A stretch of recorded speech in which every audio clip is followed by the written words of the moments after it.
తర్వాత పార్టీ సంస్థాగత నిర్మాణంపై దృష్టి సారించిన జగన్ తనదైన లెక్కలతో జిల్లాలకు పార్టీ ప్రెసిడెంట్లను నియమిస్తూ ఉన్నారు.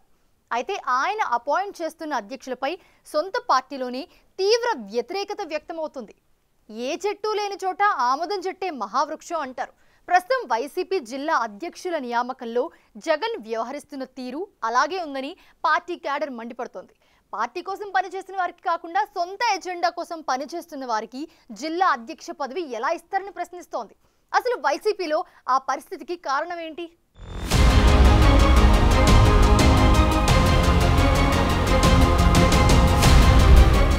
ఎన్నికల్లో ఘోర పరాజయం తరువాత Tadepalli to Bengaluru shuttle service చేస్తోన్న జగన్ ఇప్పుడిప్పుడే ఓటమి నుంచి కోలుకుంటున్నట్లు కనిపిస్తున్నారు. తాడేపల్లి వచ్చినప్పుడు జిల్లాల వారీగా పార్టీ సమీక్షలు నిర్వహిస్తూ కొత్త అధ్యక్షులను ప్రకటిస్తున్నారు. అయితే ఆ అధ్యక్షుల ఎంపిక తీరు సొంత పార్టీలోనే విమర్శల పాలవుతోంది.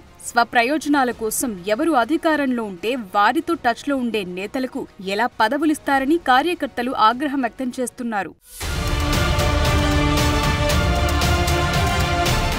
ప్రకాశం జిల్లా వైసీపీ అధ్యక్షుడిగా దర్శి ఎమ్మెల్యే బూచేపల్లి శివప్రసాద్ రెడ్డిని నియమించారు జగన్. గుంటూరు జిల్లాకు మాజీ మంత్రి అంబటి రాంబాబు, ఎన్టీఆర్ జిల్లాకు ఇప్పటి వరకు ఒక్కసారి కూడా ఎమ్మెల్యేగా గెలవని దేవినేని అవినాష్ ను నియమించారు. వారి నియామకాలపై పార్టీ క్యాడర్ మండిపడుతోంది. అంబటి రాంబాబు నిత్యం మీడియాలో విమర్శలు చేస్తూ తెలుగుదేశం పార్టీ నేతలతో కలిసి వ్యాపారాలు చేస్తుంటారని, అటువంటి వ్యక్తులు రానున్న రోజుల్లో ఎలా పోరాడుతారని కార్యకర్తలు ప్రశ్నిస్తున్నారు. టీడీపీ నుంచి వైసీపీలోకి వచ్చిన దేవినేని అవినాష్ తనను ఇబ్బందులు పెట్టకుండా చూడాలని పలువురు కుల పెద్దల ద్వారా చంద్రబాబుకి రికమెండేషన్లు చేయించుకుంటున్నారట. టీడీపీ సెంట్రల్ ఆఫీస్ ధ్వంసం కేసులో ఆయన అరెస్ట్ అయ్యే అవకాశం ఉంది. ఆ భయంతో అవినాష్ తన తండ్రి దేవినేని నెహ్రూ పరిచయాలు, కులం కార్డు వాడుకుంటూ టీడీపీ పెద్దలతో టచ్ లో ఉన్నారని విజయవాడ వైసీపీ శ్రేణులు విమర్శిస్తున్నాయి. కాంగ్రెస్, టీడీపీ, వైసీపీల నుంచి ఎమ్మెల్యేగా పోటీ చేసి ఒక్కసారి గెలవని అలాంటి దేవినేని అవినాష్ ఎప్పుడు పార్టీలో ఉంటారో తెలియదని,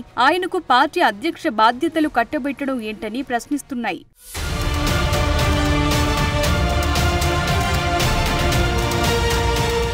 ప్రకాశం జిల్లా వైసీపీ అధ్యక్షుడిగా నియమితులైన బూచేపల్లి శివప్రసాద్ రెడ్డికి టీడీపీ వారితో వ్యాపార లావాదేవీలు, వ్యక్తిగత స్నేహాలున్నాయని, పలువురు టీడీపీ నేతలతో సత్సంబంధాలు కొనసాగిస్తున్నారని జిల్లా పార్టీ వర్గాలు ఆరోపిస్తున్నాయి. అయితే ప్రకాశం జిల్లా వైసీపీకి పెద్ద దిక్కుగా ఉన్న బాలినేని శ్రీనివాసరెడ్డి జనసేనలో చేరటంతో జగన్ గత్యంతరం లేక బూచేపల్లి వైపు మొగ్గు చూపారంటున్నారు. ఒంగోలు ఎంపీగా పోటీ చేసి ఓడిపోయిన చంద్రగిరి మాజీ ఎమ్మెల్యే చెవిరెడ్డి భాస్కర్ రెడ్డికి జిల్లా పార్టీ పగ్గాలివ్వాలని భావించినా పార్టీ వర్గాల నుంచి తీవ్ర వ్యతిరేకత రావటంతో జగన్ కు గత్యంతరం లేకుండా పోయిందట.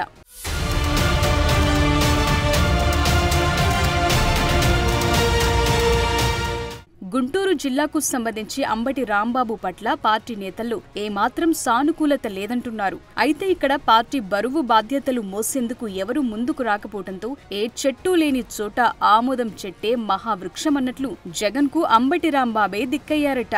జిల్లాలో ఒక్క సీట్ కూడా రాకపోవటం, పోటీ చేసి ఓడిపోయి కిలారి రోసయ్య లాంటి నేతలు పార్టీని వదిలిపోతుండటంతో అంబటి ఒక్కరే ఆప్షన్ గా కనిపించారంటున్నారు. ఎన్టీఆర్ జిల్లాకు సంబంధించి దేవినేని అవినాష్ విషయంలోనూ జగన్ కు వేరే ఆల్టర్నేటివ్ లేకుండా పోయిందట. మొన్నటి వరకు జిల్లా అధ్యక్షుడిగా ఉన్న మాజీ మంత్రి వెల్లంపల్లి శ్రీనివాస్ పై జగన్ కు నమ్మకం లేకుండా పోయింది. వెల్లంపల్లి ఇప్పటికే బీజేపీ నేతలకు టచ్ లోకి వెళ్లారన్న ప్రచారం జరుగుతోంది. పీఆర్పీ నుంచి కాంగ్రెస్ లో చేరి అక్కడి నుంచి బీజేపీలోకొచ్చి తరువాత వైసీపీ కండువా కప్పుకుని మంత్రిగా కూడా పనిచేసిన వెల్లంపల్లి ఎప్పటికప్పుడు తన వ్యాపార ప్రయోజనాలు చూసుకుంటారన్న విమర్శలున్నాయి. అందుకే ఆయన ఈసారి మళ్లీ బీజేపీ తలుపులు తడుతున్నారట. దాంతో ఆయనపై తీవ్ర అసంతృప్తితో ఉన్న జగన్ చేసేదేమీ లేక అవినాష్ కు పగ్గాలు అప్పజెప్పారంట. మొత్తం మీద జగన్ పార్టీలో ఉన్నవారితో సర్దుకుపోతున్నారన్న అభిప్రాయం వ్యక్తమవుతోంది.